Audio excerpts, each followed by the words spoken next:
आयुर्वेद की प्राचीन परंपरा को नए युग की वैज्ञानिकता और समर्पण के साथ आगे बढ़ाते हुए आरोग्य धाम ऋषिकेश और आरोग्य धाम मुजफ्फरनगर को आधुनिक भारत में आयुर्वेद की गंगोत्री कहा जा सकता है।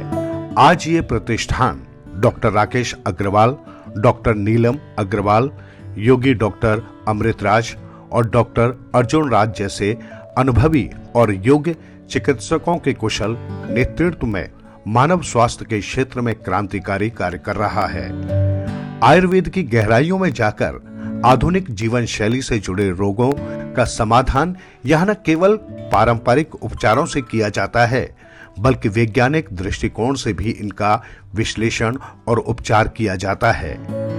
आरोग्य धाम में न केवल भारत के कोने कोने से बल्कि विदेशों से भी लोग स्वास्थ्य लाभ प्राप्त करने के लिए आते हैं। ये संस्था सिर्फ चिकित्सा नहीं बल्कि इलनेस टू वेलनेस के संकल्प के साथ कार्य कर रही है।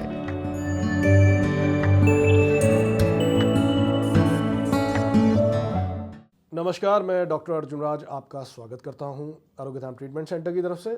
आज हम लोग बात करेंगे इम्यूनिटी के बारे में, जिसको रोग प्रतिरोधक क्षमता माना गया है। अगर वेस्टर्न पैरामीटर्स के हिसाब से एक्सप्लेन करूं तो इम्यूनिटी 3 प्रकार की होती है। पहला जो है इन्नेट इम्यूनिटी, इसमें फिजिकल बैरियर्स होते हैं जैसे आपकी स्किन और म्यूकस मेम्ब्रेन, ये किसी भी प्रकार के पैथोजन को या बैक्टीरिया को अंदर जाने से रोकता है। दूसरा है एक्टिव इम्यूनिटी। एक्टिव इम्यूनिटी जो है, इसमें नेचुरल इम्यूनिटी आपकी डेवलप होती है जब आपको किसी भी प्रकार की बीमारी होती है और ये लाइफ लॉन्ग होता है। दूसरा इसमें एक्टिव इम्यूनिटी में है वैक्सीनेशन। जब आप किसी भी प्रकार का वैक्सीनेशन लेते हैं तो आप नेचुरल उसके बाद आपकी जो इम्यूनिटी डेवलप होती है वो लाइफ लॉन्ग होती है। अब हम बात करेंगे पैसिव इम्यूनिटी के बारे में। पैसिव इम्यूनिटी जो होती है वो शॉर्ट टर्म इम्यूनिटी होती है। जैसे जब गर्भ में बच्चा होता है, जो प्लेसेंटा से उसको पोषण मिलता है, उस दौरान जो उसको इम्यूनिटी प्राप्त होती है वो जो है शॉर्ट टर्म इम्यूनिटी होती है, पैसिव इम्यूनिटी में आती है। या अगर आप ब्रेस्ट मिल्क का इंटेक करते हैं तो जो इम्यूनिटी होती है वो शॉर्ट लिव्ड होती है। अगर आयुर्वेद के हिसाब से मैं इम्यूनिटी को एक्सप्लेन करूँ, अगर आपका वात, पित्त और कफ जो है सम अवस्था में हो तो आपकी इम्यूनिटी जो है प्रबल रहती है। इसके अलावा अगर आपके रस, रक्त, मांस, मेद, अस्थि, मज्जा और शुक्र सातों धातुएं जो है आपकी प्रबल हों, पुष्ट हों, ताकतवर हों, तो आपकी इम्यूनिटी बहुत अच्छी रहती है। अब मैं बात करना चाहूँगा कि हम किस प्रकार का डाइटरी हैबिट्स, लाइफस्टाइल इत्यादि रखें और आयुर्वेद में हम किस प्रकार के मेजर्स लें जिससे हम अपना इम्यूनिटी लेवल जो है बहुत अच्छा बना सकते हैं। डाइटरी हैबिट्स में मैं इसमें बोलूँगा कि आप vitamin C, vitamin E, selenium, beta carotenes इत्यादि का रेगुलरली सेवन करें। इन चीज़ों के लेने से इम्यूनिटी आपकी हमेशा ज़्यादा रहेगी। ख़ास तौर से इसमें मैं बात करूँगा कि आंवला के अंदर 1800 mg से लेकर 3600 mg तक विटामिन सी होता है और विटामिन सी के अंदर एंटीऑक्सीडेंट्स होते हैं। ये बहुत ज़्यादा बेनिफिशियल है। लाइफस्टाइल इम्यूनिटी के लिए लाइफस्टाइल मेंटेन करना बहुत ज़रूरी है। कोशिश करें कि आप किसी भी गलत ऐसी जगह ना जाएं आप जहाँ पे आप डिफरेंट प्रकार के वायरस, बैक्टीरिया या पैथोजन से एक्सपोज्ड हों। इसके अलावा जो है अपनी जो इम्यून सिस्टम है स्ट्रॉन्ग से स्ट्रॉन्ग उसको रखने के लिए रेगुलर एक्सरसाइज, योगा, मेडिटेशन, इन सब चीज़ों का सहारा लें। अब मैं बात करूंगा कि आयुर्वेद के कौन से ऐसे मेथड्स हैं जिससे जो है हम अपना इम्यूनिटी लेवल यानी रोग प्रतिरोधक क्षमता को बेस्ट लेवल पर रख सकते हैं। सबसे पहले जैसे हमेशा हम बात करते आए हैं शोधन चिकित्सा।